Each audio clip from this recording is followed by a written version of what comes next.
marco de los seminarios nuestros, damos inicio a este ciclo el segundo trimestre del año con el seminario de Carlos Cuartas, que nos va a hablar del uso de aprendizaje automático en el contexto de los DMMRP, es decir, en tareas de logística, particularmente.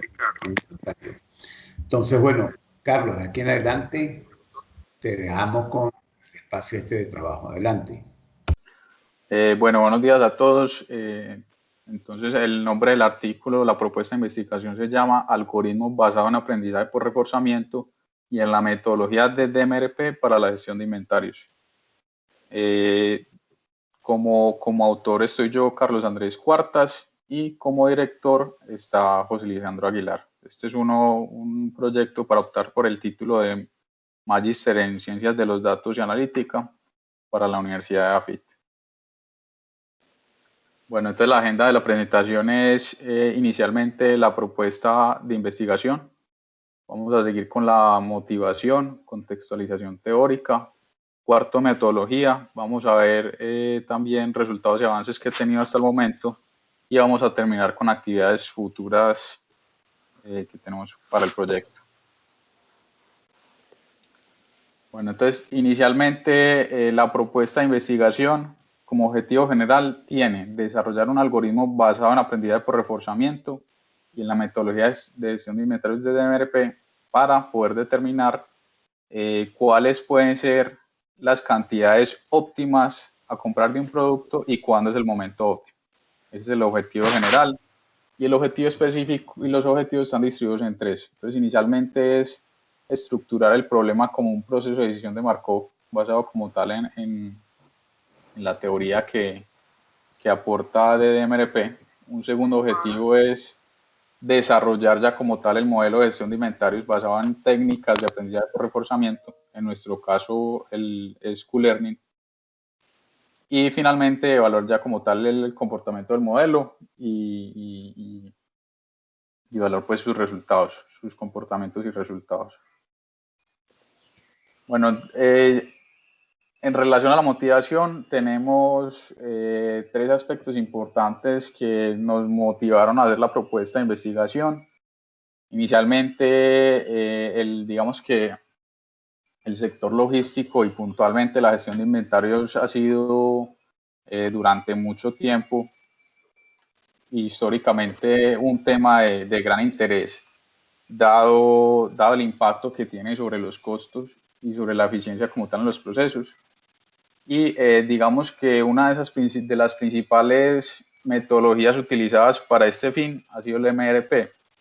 El MRP, digamos que fue, pues, hasta el momento es la metodología más utilizada para hacer esta gestión de inventarios, pero sin embargo tiene unos problemas. Y uno de los principales problemas que tiene es la falta de adaptabilidad a entornos dinámicos y la presencia del efecto látigo bullwhip effect. Estos han sido temas ampliamente estudiados en la literatura.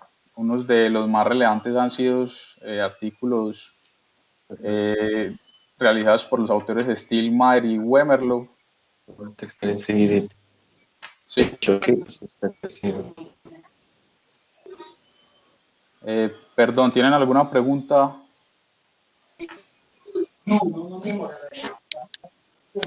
Bueno, continúo por acá. Entonces, traten de apagar los micrófonos. Traten de apagar los micrófonos para que no se genere ruido con Carlos, que lo confunden. Adelante, Carlos. Listo, entonces digamos que esta es nuestra principal motivación. Actualmente se utiliza un método que es bueno, pero sin embargo tiene algunos defectos. Dos, en el 2016 los autores Tack y Smith desarrollaron un nuevo sistema que ajusta estos detalles del DDMRP. Ese sistema se llama DDMRP. Entonces, en cierta forma, esta metodología aporta y soluciona los problemas que teníamos anteriormente con MRP. Y adicionalmente, ya digamos que desde el estado del arte, se hizo una revisión sistemática de literatura y se encontró que hasta el momento no habían realizado ninguna propuesta de investigación o ningún artículo que involucrara tanto la metodología de MRP como el aprendizaje por reforzamiento. Entonces, esta es como tal la motivación. Vamos a pasar ya un poco con la contextualización teórica. Entonces, uno de los grandes pilares pues, del proyecto es la metodología de DMRP, como les estaba comentando. Esta tiene o está basado en 5 pilares, ¿cierto? De ellos nos vamos a estar basando en 3 para el desarrollo del proyecto. Entonces, la primera etapa de esta metodología es determinar dónde se pueden posicionar los buffers del inventario. Ahorita les voy a explicar un poco más qué es buffer. De momento, por el alcance pues, del proyecto, como solo vamos a utilizar un buffer, pues digamos que no vamos a estar enfocados tanto en dónde lo vamos a tener ubicado. El segundo tema o la segunda etapa de esta metodología es definir los niveles del buffer. Tercero es poder hacer ajustes en el tiempo de esos buffers.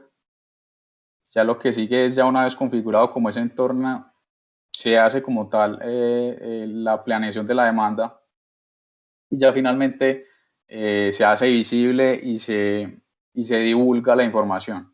Entonces, en resumen, vamos a estar trabajando sobre estas 3 etapas que están viendo señaladas, que es como el corazón del DMRP. Digamos que son la fundamentación matemática realmente que utiliza el DMRP, ¿cierto? Bueno, entonces ahora sí vamos a empezar con algunos conceptos importantes que propone esta teoría. El primero es el tema del buffer. Entonces, un buffer básicamente es una posición dentro de la cadena de suministros que hace las veces de inventario, ¿cierto? Esa posición o ese buffer tiene unos niveles, tiene 3 niveles. El primero es el rojo, el segundo es el amarillo y el tercero es el verde. Cada uno de ellos se calcula principalmente con base en 4 variables. Una es el decoupled lead time, que básicamente es el lead time que tiene como tal el buffer en ejecutar todo su proceso. Tiene también el ADU, que es, digamos que la demanda promedio diaria. Tiene también en cuenta la cantidad mínima de pedido, MOQ, y adicionalmente unos factores de variabilidad que hacen que en caso de que los productos tengan alta variabilidad, pues esos factores nos van a ayudar a que el buffer se adapte a ese comportamiento como tal del producto. Entonces, algún ejemplo, si yo tengo un producto digamos que tiene una demanda muy poco constante y adicionalmente cuando se da esa demanda es muy alta, yo voy a necesitar de unos factores de poner o especificar en el buffer unos factores de variabilidad altos para que en caso de que se llegue a dar esa demanda, pues yo tenga en los buffers o en estas posiciones de inventario suficiente inventario para poder abastecer la demanda, ¿cierto? Entonces, el hecho de yo tener posicionados en la cadena de suministro digamos que estas posiciones de inventario me van a permitir a mí evitar el efecto láctico que ocurría digamos que en la metodología de MRP. Entonces, este es uno de los principales aportes de estos autores frente a los problemas que teníamos anteriormente con el MRP. Bueno, otro tema importante es el Net Flow Equation. Esta es una ecuación que definieron para determinar, digamos que el estado actual del inventario. Esa ecuación se compone primero por el inventario que tenemos, con el que contamos actualmente. A ese valor se le suma las solicitudes de pedido que tenemos y ya finalmente se le resta la demanda calificada para para llegar pues como tal al cálculo de la Net Flow Equation. Esa posición como tal o ese valor se llama Net Flow Position. La ecuación como tal se llama Net Flow Equation y la posición Net Flow Position. Digamos que esta terminología la vamos a utilizar un poco más adelante cuando empecemos a hablar ya de los resultados y la metodología como tal del proyecto.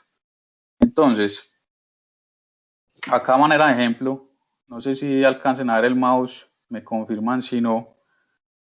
Acá a manera de ejemplo tenemos entonces un buffer, la simulación de un buffer. Entonces acá abajo está la zona roja compuesta por 4.000, pues en donde el tope son 4.063 unidades. Tenemos luego la zona amarilla y tenemos luego la zona verde, ¿cierto? Acá en el centro podemos ver que pues, está el cálculo de la ecuación Net Flow Equation. En este caso es 8.173, ¿cierto? Entonces, ¿qué es lo que dice la teoría del DDMP en cuanto a la compra? Ellos dicen o plantean que que mi posición de inventario o mi NMFP esté por debajo del nivel superior o del tope superior de la zona amarilla, yo debo comprar la diferencia para llegar o abastecer el inventario hasta llenarlo como el tope de la zona de la zona verde. Entonces, si yo en este caso estoy en 8.173, deberé comprar 5.640 según la ecuación para abastecer mi inventario. Entonces, digamos que esto es un tema central, un tema central del que se plantea pues como tal el proyecto y es en el siguiente sentido, y es que lo que nosotros queremos hacer en este proyecto es no basarnos en esta forma en la que plantea el DDMP de comprar unidades de producto, sino que queremos hacerlo con Kulerna. Entonces no nos queremos quedar ligados a este planteamiento, sino que queremos hacer una propuesta diferente.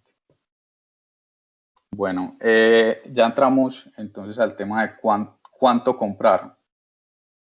Entonces, digamos que desde el DDMP también plantean un inventario óptimo objetivo que debería tener el buffer en el transcurso del tiempo, el comportamiento, ¿cierto? Ese inventario óptimo,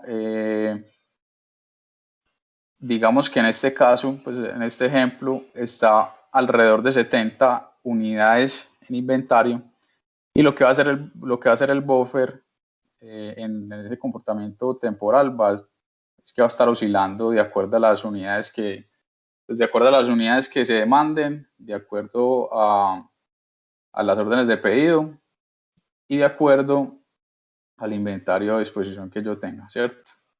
Entonces acá digamos que con esta imagen, como nuestro objetivo es estar digamos que lo más ajustado a ese inventario óptimo, pues se plantea como objetivo de optimización del proyecto la siguiente ecuación, esta que está acá en la parte inferior derecha, en la cual el objetivo de optimización será básicamente el que acabamos de hablar, optimizar esa distancia que yo tengo entre el inventario óptimo, que en este caso es el I asterisco, y el inventario en el momento T, ¿cierto? Entonces ya llegamos como tal a lo que queremos optimizar en el proyecto. Bueno, ya para terminar este tema de contextualización teórica, los autores plantean otros dos componentes adicionales en este sistema pues, o metodología de gestión de inventarios. Pues ya hablamos del buffer. Ellos ya cuando entran a simular digamos que el funcionamiento de la planeación como tal de las órdenes de pedido, plantean otros dos componentes más. El derecho es, digamos que el componente de demanda, que es digamos que una propuesta muy interesante que plantean en el sentido de que ellos, de acuerdo al lead time que tenga el producto, en este caso el lead time es 7, ellos evalúan si hay algún día dentro de los próximos 7 días que tenga, pues en cuya demanda esté catalogado como si fuera un pico. Entonces, en caso de que yo tenga ese pico, lo que hace es que ellos, pues digamos que matemáticamente se hace una solicitud adicional de demanda para yo ir abasteciendo mi inventario. Entonces, para poder hacer digamos que la simulación de este componente, se definen entonces dos cosas. Una de ellas es el horizonte de tiempo en el que yo voy a revisar esta demanda. En este caso, ellos lo llaman Order Spike Horizon. Ellos proponen que este valor sea el mismo que el lead time, precisamente pues como para tener el tiempo suficiente de reacción ante la demanda. Si yo tengo, pues digamos que algún ejemplo, si yo tengo lead time de 7 y utilizo un horizonte de 2, pues yo no voy a tener tiempo de reacción porque aunque yo detecte que tengo un pico, no me va a llegar los productos no me van a llegar cuando los necesite. Entonces, esto de cara al componente de la demanda. Bueno, y el segundo aspecto que definen, recordemos que el primero era el horizonte, es el Order Spike Threshold. Este básicamente es un parámetro que se define para identificar cuándo categorizar si es un pico o no. Entonces ellos plantean que el OST, pues plantean varias alternativas, pero digamos que la más intuitiva es uno definir el average daily usage, que es digamos que la demanda promedio. Entonces, cuando la demanda supere esos límites, se genera una alarma y ya yo lo que hago es que me traigo esa demanda a tiempo presente y desde ya pido esos productos. Bueno, ya pasamos al componente de la izquierda, que es ya el componente digamos que del abastecimiento de pedidos. Este componente básicamente lo que hace es, de acuerdo al lead time, yo ir teniendo dentro de mi panorama de planeación, ir teniendo en cuenta cuándo me van a llegar esos productos. Recordemos que acá la ecuación de NFE utilizábamos digamos que la variable on order, que finalmente va a ser calculada a partir de este componente de la izquierda que tenemos. Digamos que este componente simplemente va a ir almacenando también para un horizonte de tiempo la información de qué pedidos me van a ir llegando, ¿cierto? Entonces, entre más horizonte de tiempo yo tenga, pues más voy a contar con más inventario con productos, más que inventarios con productos a disposición para satisfacer la demanda. Bueno, ya vamos a entrar al diseño, pues, de la propuesta como tal metodológica. Entonces vamos a partir exactamente del mismo escenario que plantea el DMRP y se va a formular como un proceso de decisión de Markov en el cual yo primero genero una acción, ¿cierto? En este caso, la metodología propuesta para generar esa acción es Epsilon Greedy. Yo después de generar esa acción interactúo con mi entorno. Ya vamos a mirar acá abajo cómo está definido el entorno. A partir de esa interacción yo recibo una recompensa y finalmente yo actualizo la información en la QTable, pues en el caso de Kubernetes, ¿cierto? Entonces, a grandes rasgos es la definición como un problema de decisión de Markov. Entonces, ya vamos a empezar a pagar un poquitico más al detalle de cómo se va a realizar. Lo primero, ¿cómo voy yo a simular el entorno?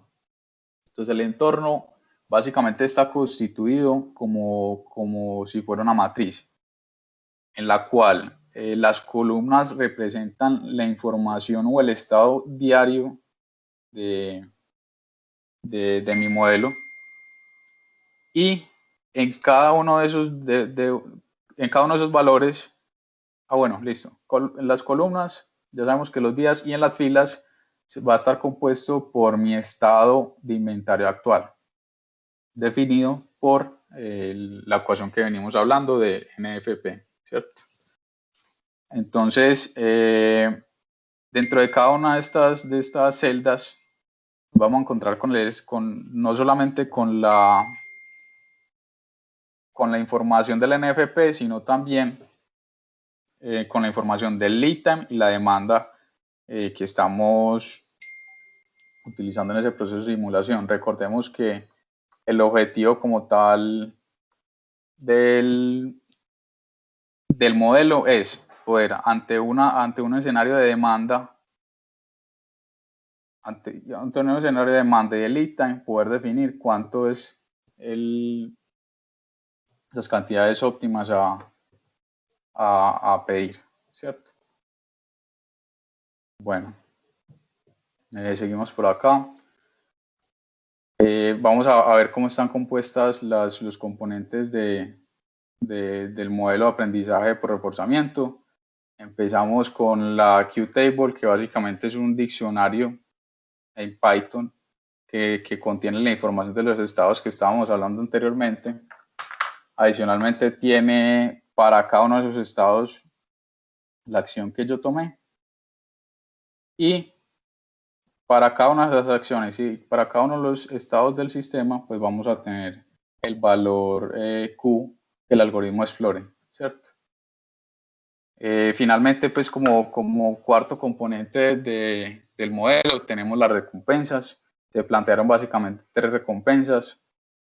La primera de ellas es basada en niveles, pues, del buffer, en el cual se premia al algoritmo cuando está en la zona verde con +1, en caso de que se encuentre en la zona 0 en la amarilla y -1 en la zona roja. Bueno, una segunda función de recompensas es basado precisamente en la función de optimización que queremos resolver o queremos minimizar, y en donde pueden notar que a medida que sea menor el valor entre estas dos variables, entre el inventario óptimo y el inventario real, pues va a ser mayor la recompensa, ¿cierto? Y como tercera recompensa tenemos una función basada en modelamientos de shaping, en donde yo voy a coger los rewards, o digamos que la función de rewards planteadas en el modelo, en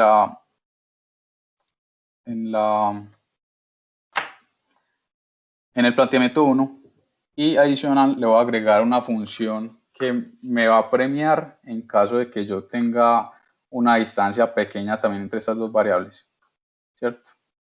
Esta función pues va a estar en función del estado que tenga en el momento t. Listo, ya vamos a entrar por acá en los resultados y avances. Entonces, el primero de ellos se utiliza el mismo escenario de simulación que plantean los autores en el libro de DMRP. Pues digamos que es un escenario en el que se simulan 21 días del comportamiento de un producto en particular. Acá están pues como tal las variables, y a continuación les voy a presentar los resultados. En esta diapositiva están los parámetros que se utilizaron. Entonces, acá se evaluaron los 3 modelos que estamos planteando en la diapositiva de metodología. La diferencia entre estos es básicamente la función de recompensas. Entonces está en primer lugar el comportamiento que tiene el DMRP teórico, el segundo por niveles, que es el modelo basado en las recompensas 1, modelo 1, el segundo de optimización y el tercero de shaping. Bueno, entonces el NF promedio de cada uno de estos, podemos observar que el menor El menor valor que se obtuvo entre todos fue el de optimización. A su vez, también fue la menor distancia al inventario promedio. Fue el que tuvo, el segundo menor que tuvo desviación estándar. Y también, pues en cuanto a la acción promedio, fue el que tuvo menor valor. Los comportamientos como tal comparados entre sí están en esta gráfica de líneas que está en la parte derecha. Entonces pueden observar acá que pues, en este escenario prácticamente todos estuvieron por debajo del algoritmo o la metodología que plantea DMRP para comprar productos, en este caso la línea roja, y el mejor comportamiento lo obtuvo acá la metodología o el modelo de optimización, que es la línea naranjada. A pesar de que la línea verde, que es el modelo de shaping, también se acerca mucho, pues podemos ver en los resultados que sigue siendo de todas formas mejor los resultados del algoritmo de optimización.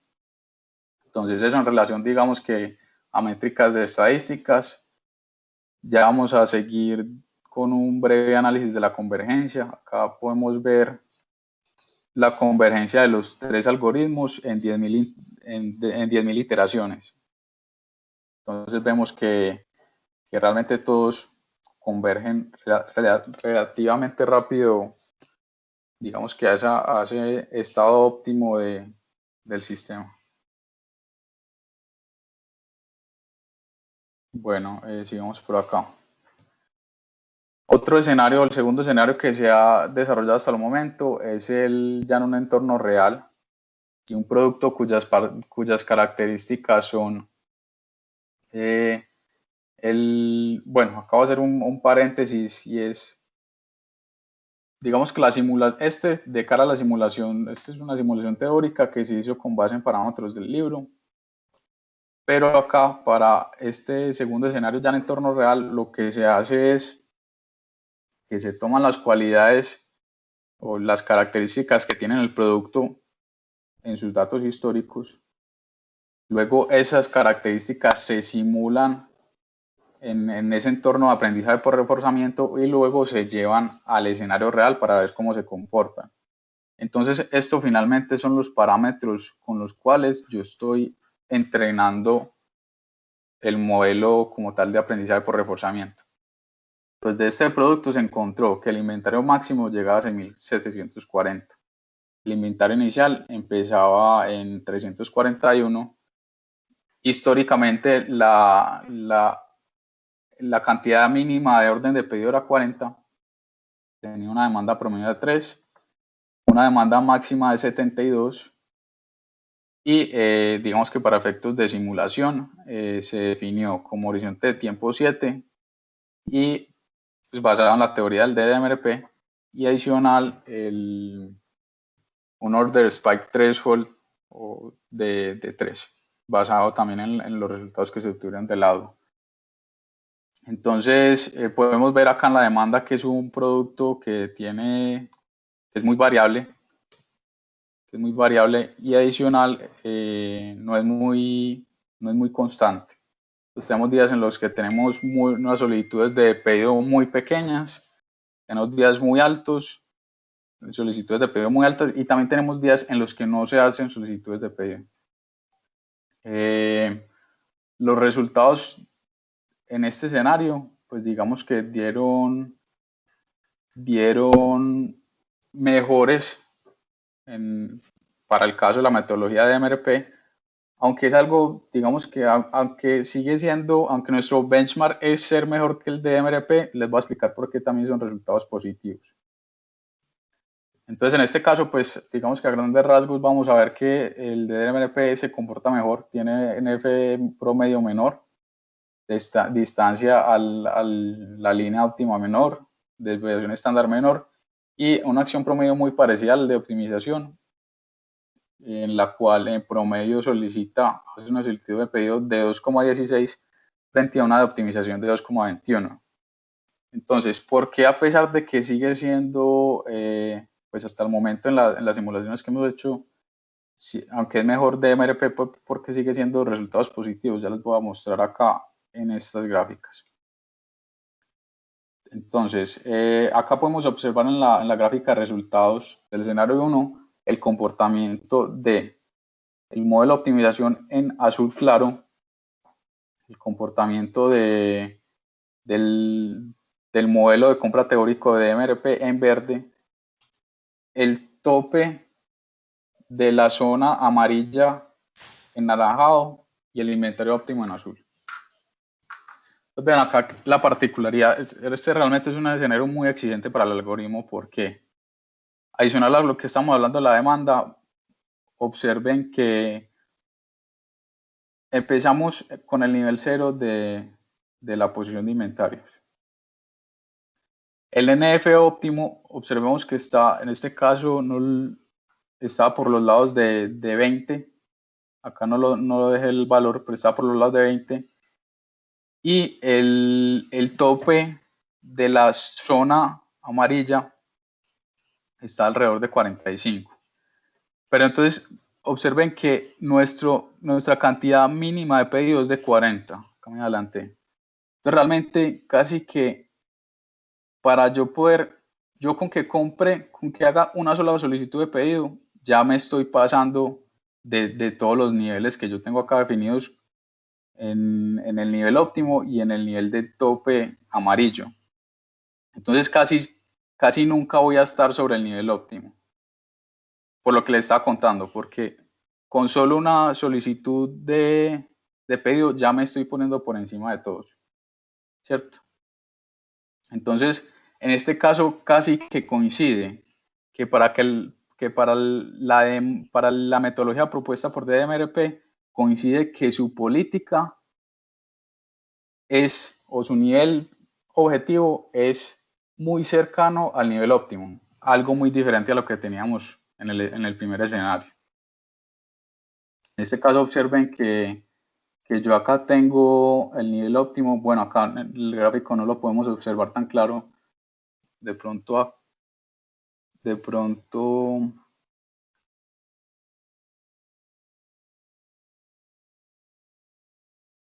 acá, sí. Entonces observemos que acá el nivel DNF óptimo es alrededor de 50, acá representado por la línea morada, pero notemos que el tope de la zona superior del modelo que ellos plantean está en 122. Entonces vean que está muy alejada las dos zonas del algoritmo de MRP versus este escenario de acá que están prácticamente pegadas. Entonces, a pesar de esta condición, el comportamiento del algoritmo planteado por medio de la optimización, pues vean que se logra ajustar bastante bien a este escenario que, como les digo, es bastante exigente para el algoritmo. Y uno de los aspectos que le afecta, por ejemplo, a estos resultados es el haber terminado acá con inventario mayor. Entonces vean que en este caso el algoritmo de optimización, que es el azul claro, hace una última solicitud de pedido alrededor del día 600 y como no tiene más demanda por esta misma condición, pues se queda con inventario alto y por ende se afectan como tal los resultados del modelo. Entonces vean que a pesar de esas condiciones, los resultados son bastante buenos. Y les voy a mostrar también qué es lo que ocurre cuando el modelo se entrena con diferentes lead time. Realmente, digamos que las metodologías propuestas por DMRP son muy asertivas en cuanto al planteamiento que hacen de este componente de demanda, porque es muy difícil que yo no pueda planificar la demanda como tal y que quede en una posición en la que no tenga cómo satisfacerla. Entonces vean que a pesar de que, por mucha demanda que yo tenga, voy a estar siempre preparado cómo abastecerla. Entonces, en realidad, en el fondo, ¿cuál es la diferencia del algoritmo cuando tengo una demanda de pocos días a una de largos días. La diferencia es en las acciones que yo tomo. Entonces, en este caso, vean, por ejemplo, este es el comportamiento del algoritmo cuando yo tengo lead time de un día.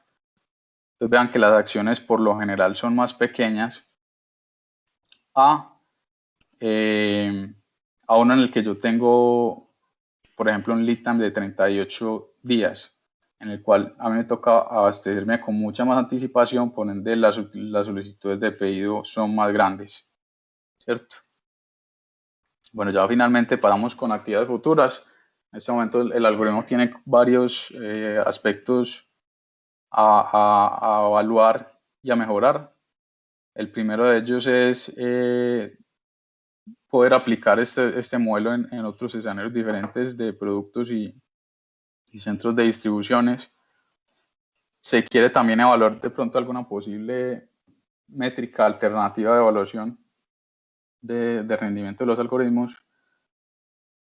Se está definiendo hasta qué punto hacer un ajuste de hiperparámetros. ¿Por qué se está definiendo? Porque digamos que es bueno no hacer un ajuste de hiperparámetros cuando uno tiene un comportamiento similar de las variables que están utilizando. En este caso, como se tiene en tantos escenarios, pues digamos que el ajuste de hiperparámetros podría hacer un efecto contraproducente en el que se podría ajustar muy bien para unos, pero para otros no. Entonces está como pendiente de valorar este tema de si realmente justifica o no hacer un ajuste de hiperparámetros. En este caso, el algoritmo todos los resultados se han desarrollado con unos hiperparámetros que están definidos de una manera muy estándar, muy estándar y con aprendizaje muy conservador. Entonces van actualizándose de manera conservadora durante todo el periodo de simulación. Y otro de los aspectos que se quieren revisar es de pronto evaluar una política diferente de explotación y exploración para intentar ayudar al algoritmo a converger un poco más rápido. Digamos que el algoritmo converge rápido en escenarios que son muy estables, como el que plantea DMRP, converge muy rápido. Vamos a ver acá, converge muy rápido. Pero en escenarios como el que estamos viendo reales, le cuesta un poco más. Le cuesta un poco más. Entonces también se quiere revisar y evaluar alguna posible modificación. Bueno, hasta ahí es lo que tenía preparado para presentarles. Les doy, pues podemos abrir una sesión de preguntas o de sugerencias, observaciones. Bueno, adelante, gracias Carlos. Se abre el espacio para preguntas, observaciones, dudas. Adelante. Hola Carlos, mira, vale, bien tu presentación. Sin embargo, tengo una duda. Sí, ¿Cómo validaste tu modelo? O sea, ¿cómo pruebas que tu modelo es correcto? ¿Cómo lo validarías o cómo lo validaste? listo. Correcto en el sentido de que digamos que el planteamiento matemático está bien o correcto de cara a que no sé si de pronto me puedas dar un poco más de claridad.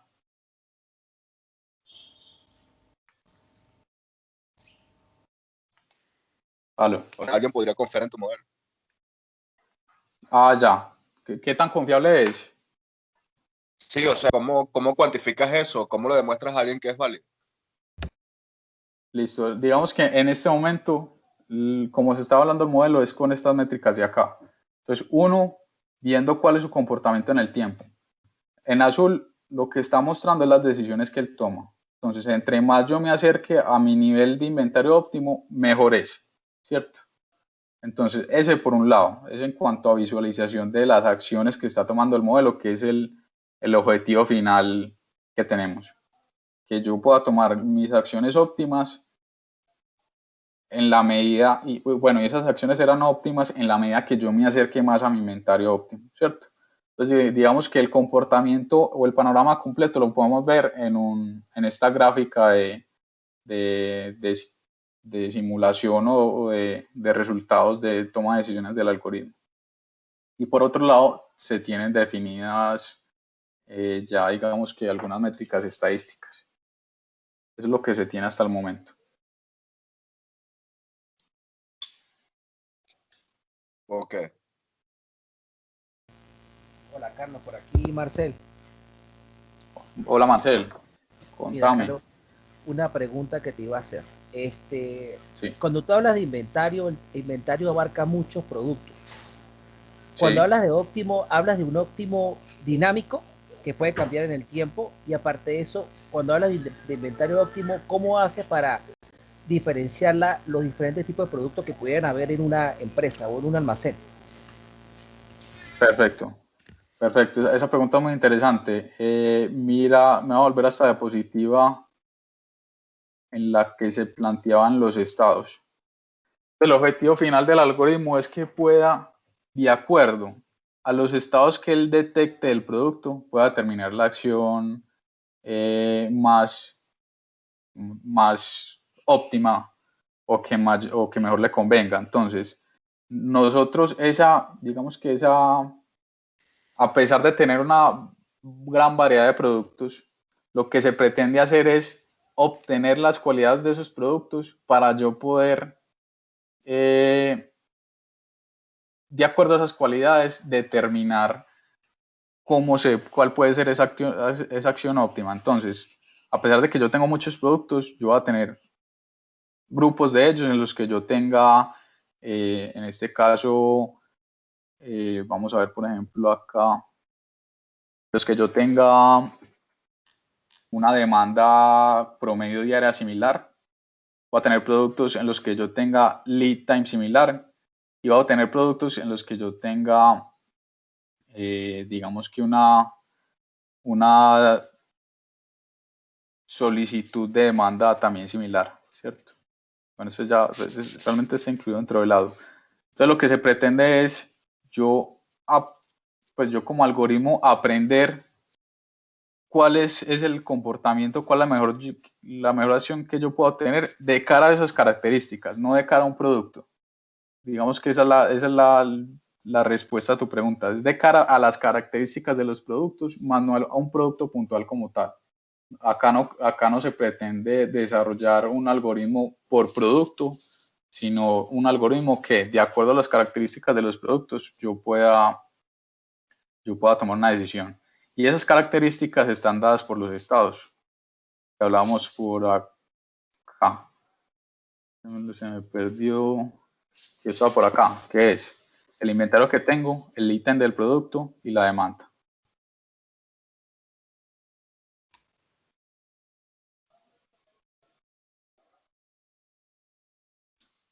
De pronto te quedó clara la respuesta. ¿Tienes Sí, alguna observación? la primera sí, o sea que tú no estás identificando un producto en particular, sino que Sí, cada producto, o sea, tú estás como creando agrupaciones con productos de sí, características similares para poder establecer sus propiedades y en base a esas propiedades genéricas estableces el modelo, ¿sí? sí, señor, así es. Ajá. Pero la otra pregunta es, ¿el inventario óptimo es dinámico también? ¿Puede cambiar en el tiempo? Sí, señor, así es.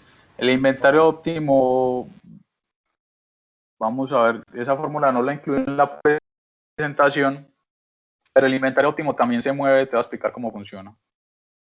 El inventario óptimo es un cálculo que se hace a partir de los niveles que tenga el buffer, ¿cierto? Entonces, por decir un ejemplo, digamos que el resultado de ese inventario óptimo es acá en todo el centro de la zona amarilla. Pero entonces observa que para el cálculo de cada uno de los niveles del buffer, las variables que se utilizan son variables.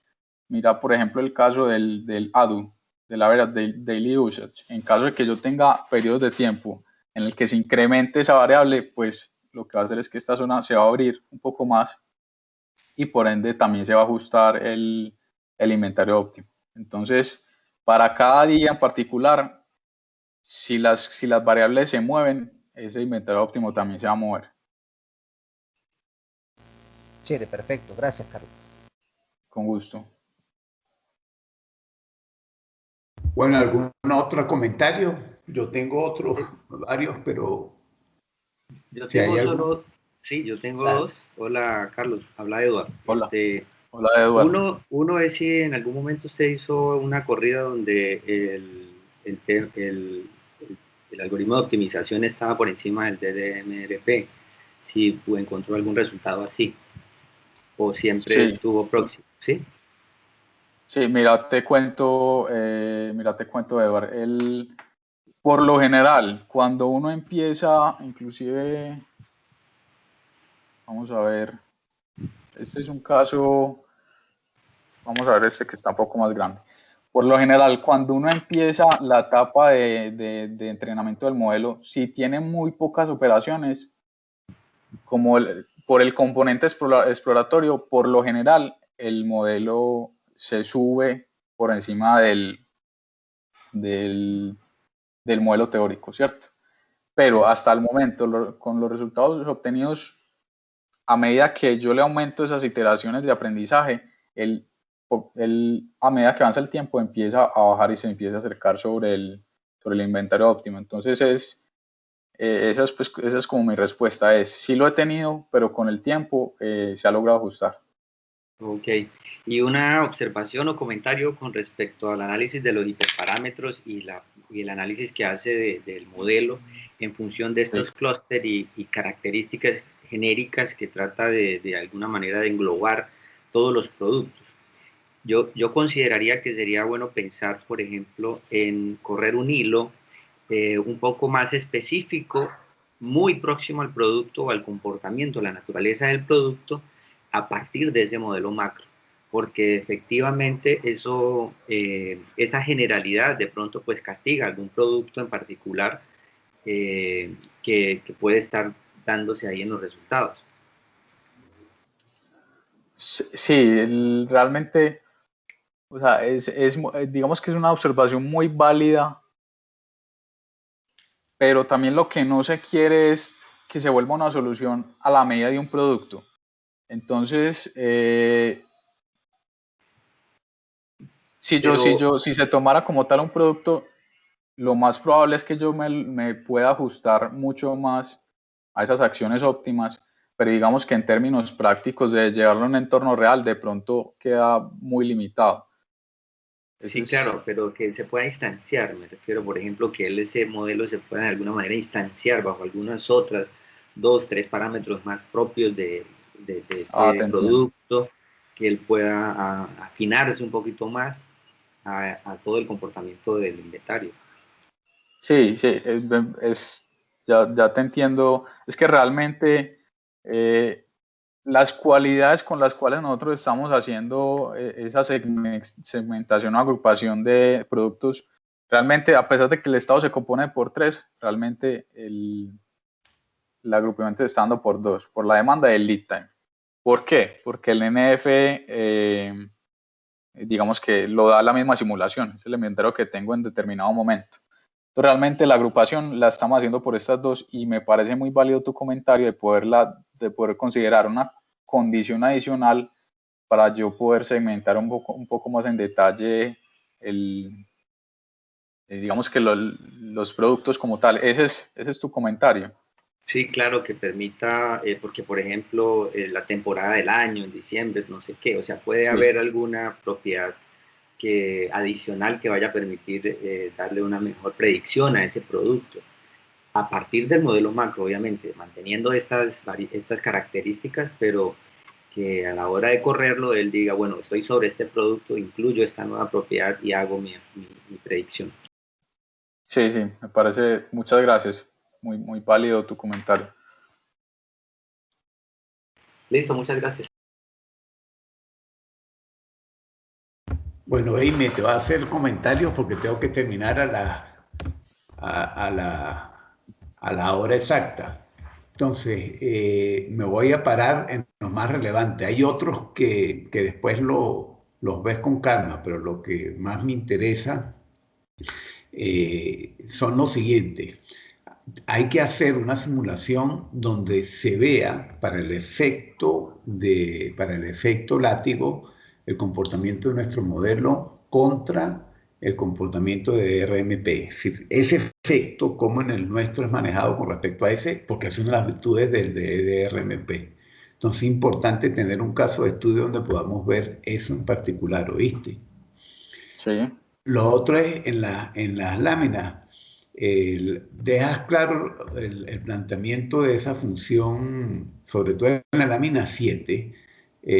Hablas de I, de IT, pero no la relacionas con lo que vienes definiendo antes. Entonces no queda formulado, nadie te hizo la pregunta. Yo porque lo he leído, pero nadie te dijo de dónde salían esas dos variables. No queda claramente, quedaron como que en el aire. Y eso viene de NFE, etcétera, pero no lo dejas claro como debería ser. Finalmente, cuáles son tus expresiones. Y que después es cuando uno llegue a la definición del Estado que haces en la lámina 9, pues quedaría claramente definido. Eso, ese hilo conductor no te quedó claro.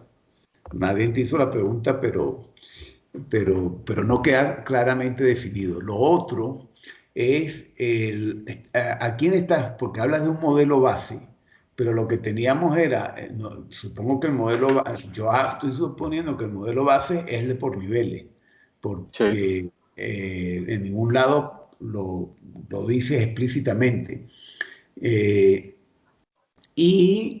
Lo que yo también sería importante, veo, pero no trato de buscar una explicación, es, por ejemplo, por ratos, algunos de esos modelos están por debajo o por arriba del óptimo. ¿Cuál es el significado? Igual, lo mismo sucede con las métricas estadísticas.